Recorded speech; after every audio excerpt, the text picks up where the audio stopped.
Baik, Assalamualaikum warahmatullahi wabarakatuh. Selamat pagi teman-teman semuanya. Yang kami hormati Bapak Tirta Pratama Adiyatna STMSI selaku dosen pembimbing kelas perekonomian Indonesia Indralaya. Di sini kami dari kelompok 1 akan mempresentasikan materi terkait penduduk dan ketenagakerjaan. Berikut ini adalah anggota-anggota dari kelompok kami. Baik, langsung saja untuk materi yang pertama terkait variabel kependudukan akan dijelaskan oleh Suci. Dipersilahkan.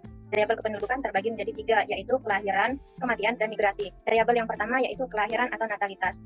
Angka kelahiran terbagi menjadi 3, yaitu angka kelahiran tinggi jika angka kelahirannya sekitar lebih dari 30 per tahun, angka kelahiran sedang sekitar 20-30 per tahun, angka kelahiran rendah sekitar kurang dari 20 per tahun. Variabel yang kedua yaitu kematian atau mortalitas. Angka kematian tinggi sekitar lebih dari 18 per tahun, angka kematian sedang sekitar 14-18 per tahun, angka kematian rendah sekitar 9-13 per tahun. Variabel yang ketiga yaitu migrasi atau perpindahan. Migrasi juga terbagi menjadi 5 bagian, yaitu emigrasi adalah perpindahan penduduk dari suatu negara ke negara lain dan menetap di negara baru tersebut. Yang kedua, remigrasi. Yang ketiga, imigrasi. Yang keempat, urbanisasi. Dan yang terakhir yaitu transmigrasi.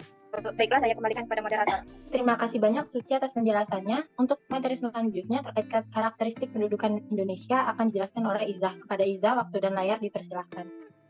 Oke, terima kasih Dewi atas kesempatannya. Jadi di sini ada karakteristik kependudukan Indonesia yang mana hal ini terbagi jadi 3, yakni rasio jenis kelamin, rasio ketergantungan, dan tingkat pertumbuhan penduduk. Yang pertama yakni rasio jenis kelamin merupakan perbandingan antara jumlah penduduk laki-laki dengan perempuan di suatu wilayah. Pada layar dapat terlihat bahwasannya rasio jenis kelamin per 5 tahun yakni mulai dari tahun 2000 sampai 2020. Pada selama 10 tahun terakhir, yakni pada tahun 2000 sampai 2010, yang mana terjadi kenaikan, yang mana pada tahun 2000 sampai 2005 itu naik sekitar 0,5%, lalu pada tahun 2005 sampai 2010 yaitu naik sekitar 0,29, yang mana pada angka 101 sampai 4. Namun pada tahun 2010 sampai 2015 itu terjadi penurunan sekitar 0,4. Namun pada tahun 2020 itu terjadi kenaikan lagi yang mana lebih sedikit signifikan selama 20 tahun terakhir, di mana berada pada angka 102. Hal ini menyatakan bahwa terdapat 102 orang laki-laki per 100 orang perempuan, atau dapat disimpulkan bahwa jumlah penduduk laki-laki lebih banyak dibandingkan jumlah penduduk perempuan. Boleh next. Selanjutnya adalah rasio ketergantungan, yang mana merupakan perbandingan antara penduduk umur 0 sampai 14 tahun ditambah dengan umur 65 tahun ke atas dan dibandingkan dengan penduduk usia 15 sampai 64. Pada layar terlihat bahwasannya selama 10 tahun terakhir itu rasio ketergantungan selalu mengalami penurunan, yang mana jika ditotalkan nilai rasionya itu menurun sebanyak 7,48% selama 1 dekade terakhir. Hal ini merupakan hal yang baik karena semakin rendah nilai rasio ketergantungan suatu negara, maka semakin besar pula potensi pertumbuhan ekonomi negara tersebut karena terdapat banyak penduduk yang berada pada usia produktif. Boleh di next. Dan yang terakhir itu ada tingkat pertumbuhan penduduk, yang dimana dapat dilihat bahwasannya selama 5 tahun terakhir jumlah penduduk itu terus mengalami pertumbuhan secara stabil, yakni berkisar pada angka 2.000 sampai 3.000 jiwa. Dengan pertumbuhan terbanyak itu terjadi pada tahun 2022, yakni sebanyak 3.091.300 jiwa. Walaupun pada awal tahun 2020 hingga akhir tahun 2022 itu terjadi pandemi, yang mana telah menewaskan lebih dari 16,6 juta orang di dunia, namun hal ini tetap tidak mempengaruhi tingkat pertumbuhan penduduk Indonesia. Bahkan pada tahun 2022 itu merupakan tingkat pertumbuhan penduduk Indonesia berada pada angka terbesar selama 5 tahun terakhir. Baiklah, saya kembalikan ke moderator. Baik, terima kasih banyak Iza atas penjelasannya. Untuk materi selanjutnya tentang ketenagakerjaan akan dijelaskan oleh Vini Puspita. Pada Vini, waktu dan layar dipersilahkan. Terima kasih kepada moderator. Pertama itu konsep dan definisi ketenagakerjaan. Konsep dari ketenagakerjaan yaitu yang pertama tingkat partisipasi angkatan kerja, yang kedua tingkat pengerjaan, dan yang ketiga tingkat pengangguran. Definisi dari ketenagakerjaan sendiri adalah menurut Undang-Undang Republik Indonesia Nomor 13 Tahun 2003 tentang ketenagakerjaan adalah segala hal yang berhubungan dengan masalah tenaga kerja pada waktu, selama, dan sesudah masa kerja. Selanjutnya yaitu angkatan kerja. Angkatan kerja adalah penduduk usia kerja 15 tahun dan lebih, bekerja atau punya pekerjaan namun sementara tidak bekerja. Selanjutnya yaitu yang ketiga tingkat partisipasi angkatan kerja dan pengangguran. Tingkat partisipasi angkatan kerja atau TPAK adalah persentase banyaknya angkatan kerja terhadap banyaknya penduduk yang berumur 10 tahun ke atas. Pengangguran adalah orang yang tidak mempunyai pekerjaan atau sedang mencari pekerjaan. Nah, di sini terdapat data jumlah angkatan kerja dan partisipasi kerja. Menurut laporan Badan Pusat Statistik, tingkat partisipasi angkatan kerja atau TPAK Indonesia mencapai 68,63% pada Agustus 2022. Angkatan itu naik 0,83% dari periode tahun sebelumnya, yakni di angka 67,80%. Capaian TPAK terus meningkat dalam 3 tahun terakhir, ketimbang sebelum pandemi COVID-19. TPAK RI pada Agustus 2019 hanya 67,53%. Nah, selanjutnya ada di sini pada layar terdapat data jumlah pengangguran. Nah, menurut data Badan Pusat Statistik atau BPS, jumlah pengangguran di Indonesia mencapai 8,4 juta orang pada Agustus 2022. Porsinya 5,86% dari total angkatan kerja nasional. Pengangguran paling banyak berasal dari kelompok usia 20-24 tahun, yakni 2,54 juta orang. Angka ini setara 30,12% dari total pengangguran nasional. Baiklah, selanjutnya saya kembalikan kepada moderator. Baik, terima kasih banyak Vini atas penjelasannya. Untuk materi lapangan, status, dan jenis pekerjaan akan disampaikan oleh Yaldi. Ada Yaldi, waktu dan layar dipersilakan. Baik, terima kasih moderator atas kesempatannya. Pertama, lapangan, status, dan jenis pekerjaan. Sebaran pekerjaan angkatan kerja dapat ditinjau dari 3 aspek. Yang pertama, lapangan pekerjaan, status pekerjaan, dan jenis pekerjaan. Lapangan pekerjaan utama bagi rakyat Indonesia masih berada di sektor pertanian. Sektor perdagangan jasa menempati kedudukan kedua dan ketiga, masing-masing menyerap 15,79 dan 13,34% pekerja. Sektor perdagangan dan industri, baik di kota maupun desa, didominasi oleh perempuan pada tahun 1994 sebanyak 12,39% berbanding dengan laki-laki sebanyak 9,35%, serta 21,23 berbanding 12,82% untuk sektor perdagangan. Seluruh pekerja yang ada berjumlah 79.254.2 orang. Hanya 58,46% yang bekerja penuh. Berarti tingkat semi pengangguran di Indonesia dengan tingkat pengangguran terkuat sebesar 2,9%. Secara regional, wilayah-wilayah yang memiliki pekerja penuh terbanyak adalah DKI Jakarta sebanyak 90,3%. Sekian, aku kembalikan ke moderator. Baik, terima kasih banyak Yaldi atas penjelasannya. Untuk penjelasan selanjutnya terkait tingkat upah akan dijelaskan oleh Kak Jauhar. Kepada Kak Jauhar, waktu dan layar dipersilahkan. Terima kasih moderator. Dalam bidang industri, sistem pengupahan pada umumnya dipandang sebagai suatu alat untuk mendistribusikan upah pada karyawan atau tenaga kerja. Sistem pengupahan sebagai alat distribusi dibedakan menjadi 4, yaitu sistem upah menurut produksi. Ini adalah pendistribusian upah menurut jumlah prestasi yang dicapai melalui satuan-satuan produksi tertentu. Kedua, ada sistem upah menurut lamanya kerja. Upah yang diperhitungkan dari jumlah waktu yang dipergunakan untuk menyelesaikan suatu tugas. Biasanya disebut dengan upah harian, upah mingguan, atau upah bulanan. Ketiga, ada sistem upah menurut lamanya dinas. Nah, sistem upah ini menghargai tenaga kerja berdasarkan pada lamanya dinas. Sistem upah ini mendorong tenaga kerja untuk lebih setia atau loyal kepada perusahaan atau tempat kerja mereka. Keempat, ada sistem upah menurut kebutuhan. Sistem ini biasanya memberikan upah yang lebih besar kepada mereka yang sudah berkeluarga. Nah, dari sistem pengupahan seperti yang sudah dijelaskan, dan kaitannya dengan tenaga kerja Indonesia dapat dianalisa seperti bahwasanya sesuai dengan sifat mayoritas manusia Indonesia, atau dalam hal ini adalah tenaga kerja Indonesia, bahwa mereka secara pendidikan dan keterampilan banyak yang tidak atau belum memadai sesuai yang diharapkan dari lapangan kerja yang ada. Akibatnya, mereka akan selalu mendapatkan upah yang rendah sesuai dengan kontribusi kerja mereka kepada perusahaan atau lembaga tempat mereka bekerja. Sementara itu, dalam hal sistem upah berdasarkan banyaknya produksi, di sini diperlukan tenaga kerja yang terampil sehingga dalam jangka waktu tertentu mereka bisa menghasilkan produksi di atas jumlah rata-rata.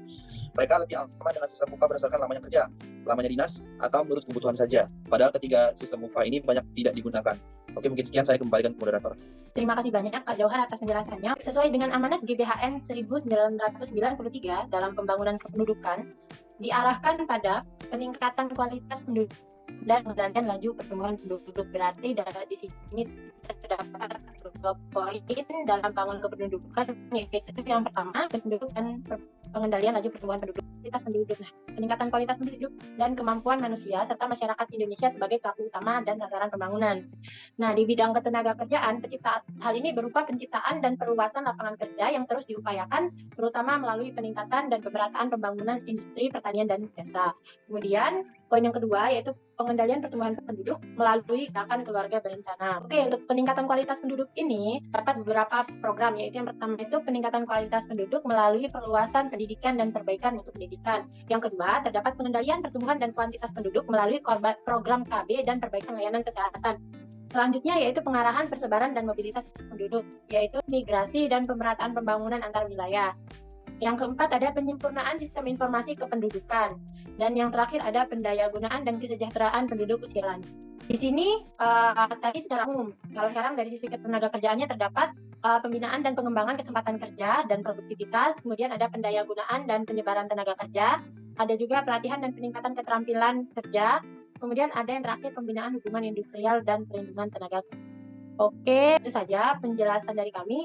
Ini ada beberapa pertanyaan, langsung saja. Untuk pertanyaan pertama dan kedua itu akan dijawab oleh Vini. Kepada Vini dipersilakan. Pertanyaan dari kelompok 2 yaitu dari Alfiera, upaya apa yang dilakukan oleh pemerintah Indonesia untuk menanggulangi pengangguran akibat COVID-19? Jadi, upaya yang dilakukan pemerintah yaitu mengoptimalkan pelaksanaan program Kartu Prakerja, khususnya bagi pekerja yang terkena PHK melalui pemberian pelatihan dan dukungan finansial, memberikan intensif pelatihan berbasis kompetensi dan produktivitas bagi masyarakat terdampak, mengoptimalkan peran Balai Latihan Kerja BLK melalui program BLK Tanggap COVID-19 dalam rangka memitigasi dampak pandemi. Selain itu, pemerintah juga telah melakukan masifikasi program pengembangan dan perluasan kesempatan kerja melalui padat karya dan kewirausahaan bagi pekerja terdampak, calon pekerja migran Indonesia yang dipulangkan, dan pekerja UMKM, serta pendekatan-pendekatan penting lainnya. Pertanyaan yang kedua yaitu dari M. Gilang. Berdasarkan PPT kalian disebutkan bahwa sektor perdagangan dan industri baik kota maupun desa didominasi oleh perempuan pada tahun 1994. Lalu bagaimana situasi atau data terbaru saat ini? Apakah ada perubahan tren? Jika iya atau tidak, jelaskan mengapa. Jadi pada tahun 1994, sektor industri didominasi oleh perempuan sebesar 32,14%. Untuk yang sekarang, data terbaru pada tahun 2020, tingkat partisipasi tenaga kerja perempuan di sektor ini meningkat menjadi 45,68%, sehingga dapat disimpulkan tidak terdapat perubahan tren. Oke, terima kasih Vini. Langsung saja untuk pertanyaan dari kelompok 4 akan dijawab oleh Kak Jauhar. Kepada Kak Jauhar dipersilakan. Oke, pertanyaan dari kelompok 4 yaitu bagaimana hubungan antara beasiswa mahasiswa Indonesia ke luar negeri dengan peningkatan mutu tenaga kerja Indonesia. Mengingat banyak sekali beasiswa tersebut malah menjadi jalan bagi mahasiswa Indonesia untuk tidak mengabdi ke dalam negeri. Dan sini langsung saya akan menjawab, kita tidak usah khawatir untuk masalah itu karena sudah ada lembaga yang mengawasi masalah tersebut seperti Lembaga Pengelola Dana Pendidikan atau LPDP, yaitu berperan penting dalam mendukung visi pemerintah guna mewujudkan SDM unggul untuk Indonesia maju melalui pemberian program beasiswa. Dan demikian institusi LPDP dapat meningkatkan output yang dihasilkan dari para alumninya dengan optimalisasi program beasiswa melalui evaluasi program persiapan pembekalan atau PK, pembentukan program pemberdayaan dan talent pooling, serta peningkatan intensitas kerjasama atau sinergitas antar organisasi alumni penerima LPDP. Jadi, tidak usah khawatir lagi. Mungkin sekian dari saya. Terima kasih. Baik, untuk penjelasan, untuk jawaban dari kelompok 5 terkait berdasarkan penjelasan dan pengertian dari emigrasi dan imigrasi yang sudah dipaparkan, apa faktor-faktor yang menjadi perbedaan atau batas definisi dari kedua migrasi tersebut? Oke, langsung saja. Batasan yang menjadi perbedaan dari kedua definisi tersebut yaitu yang pertama itu migrasi, dan migrasi terbatas pada jangkauan perpindahan, tujuan perpindahan, serta proses legislasi dan adaptasi sosial yang terkait. Contohnya saja yaitu yang pertama, migrasi ini merujuk pada perpindahan penduduk dari suatu negara ke negara lain, sedangkan imigrasi itu merujuk pada perpindahan penduduk di suatu antar wilayah dalam satu negara. Kemudian yang kedua, migrasi itu sering melibatkan orang yang ingin mencari pekerjaan atau kehidupan yang layak di luar negeri, sedangkan migrasi dapat terjadi karena perubahan ekonomi, politik, dan lingkungan. Itu saja penjelasan dari saya. Untuk pertanyaan selanjutnya akan dijawab oleh Iza, Suci, dan Yaldi. Langsung saja kepada Iza dipersilakan. Oke, jadi dari Anggrek itu bertanya, dengan tingkat pertumbuhan penduduk yang selalu meningkat, apakah ada pengaruh terhadap pembangunan ekonomi, baik itu pengaruh positif maupun negatif? Jadi, tingkat pertumbuhan penduduk yang meningkat itu memang dapat memberikan pengaruh, yakni pengaruh positif dan negatif. Hal ini bisa dibilang sebagai pedang bermata dua gitu, yang mana di satu sisi pertumbuhan penduduk itu mampu mendorong pertumbuhan ekonomi. Bertambahnya penduduk itu akan memperluas pasar, dan perluasan pasar itu akan mempertinggi tingkat spesialisasi dalam perekonomian. Sebagai dampak dari spesialisasi yang terjadi itu, maka tingkat kegiatan ekonomi itu akan bertambah. Namun, untuk pengaruh negatifnya itu, pertumbuhan penduduk yang tinggi dianggap oleh sebagian ahli ekonomi merupakan penghambat pembangunan, yang mana di negara-negara berkembang seperti Indonesia itu dapat menghambat proses pembangunan. Hal ini terjadi karena tingginya angka pertumbuhan penduduk itu tidak dapat mengimbangi tingkat perekonomian karena semakin banyaknya kebutuhan yang harus dipenuhi seiring dengan tingginya pertumbuhan penduduk. Mungkin sekian dari saya, semoga jawaban yang diberikan itu dapat menjawab pertanyaan dari Anggrek. Saya kembalikan ke moderator. Baik, terima kasih Iza. Untuk jawaban selanjutnya itu akan dijawab oleh Suci. Kepada Suci dipersilakan. Baiklah, saya akan menjawab pertanyaan dari kelompok 7, yaitu apa tantangan dan hambatan yang dihadapi dalam menciptakan lapangan kerja di Indonesia, lalu bagaimana pengaruh migrasi tenaga kerja terhadap perekonomian Indonesia. Baiklah, saya akan menjawab, yaitu anak usaha Bank Dunia, yakni International Finance Corporation (IFC) menyebutkan ada 4 hambatan yang menjadi tantangan utama dalam penciptaan lapangan kerja, yaitu iklim investasi yang lemah, prasarana yang tidak layak, akses pada layanan keuangan yang terbatas pada usaha mikro, kecil, dan menengah, serta keterampilan dan pelatihan yang kurang memadai. Dan tingkat produktivitas tenaga kerja Indonesia juga cenderung lebih rendah dibandingkan negara menengah ke bawah lainnya. Kebijakan Menteri Ketenagakerjaan menyebutkan bahwa pemerintah telah menerbitkan Undang-Undang Cipta Kerja sebagai jawaban dari sejumlah permasalahan investasi hingga penciptaan lapangan pekerjaan. Melalui undang-undang ini dilakukan penyederhanaan sejumlah regulasi yang semrawut dan tumpang tindih. Dengan demikian, diharapkan dapat menarik lebih banyak investasi sehingga dapat menyerap lebih banyak tenaga kerja. Pertumbuhan ekonomi merangsang penduduk suatu daerah untuk melakukan migrasi guna dapat meningkatkan pendapatan atau kesejahteraan keluarga tersebut. Sekian dari saya kembalikan kepada moderator. Terima kasih Suci. Untuk jawaban selanjutnya itu akan dijawab oleh Ibu Priyaldi. Dipersilakan. Baik, terima kasih moderator. Selanjutnya ada pertanyaan dari Denny. Apa masalah paling utama kependudukan di Indonesia? Tindakan apa yang dilakukan oleh pemerintah dalam mengatasi masalah kependudukan?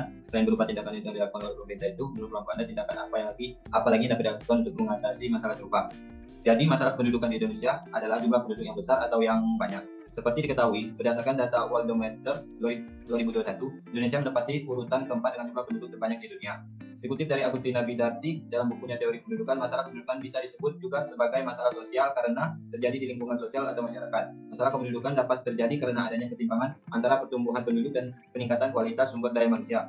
Adapun upaya untuk mengatasi masalah kependudukan, yang pertama itu ada pengurangan pertumbuhan penduduk, yang kedua meningkatkan pemerataan pembangunan, yang ketiga menciptakan lapangan kerja di daerah-daerah yang jarang penduduk, yang keempat melakukan program transmigrasi, yang kelima melaksanakan program perbaikan gizi, salah satunya melalui posyandu, yang keenam melengkapi sarana dan prasarana kesehatan, salah satu caranya adalah dengan membangun puskesmas dan rumah sakit. Mungkin sekian, saya kembalikan kepada moderator. Itu saja presentasi dari kelompok kami. Kurang lebihnya kami mohon maaf. Kami akhiri. Wassalamualaikum warahmatullahi wabarakatuh. Terima kasih.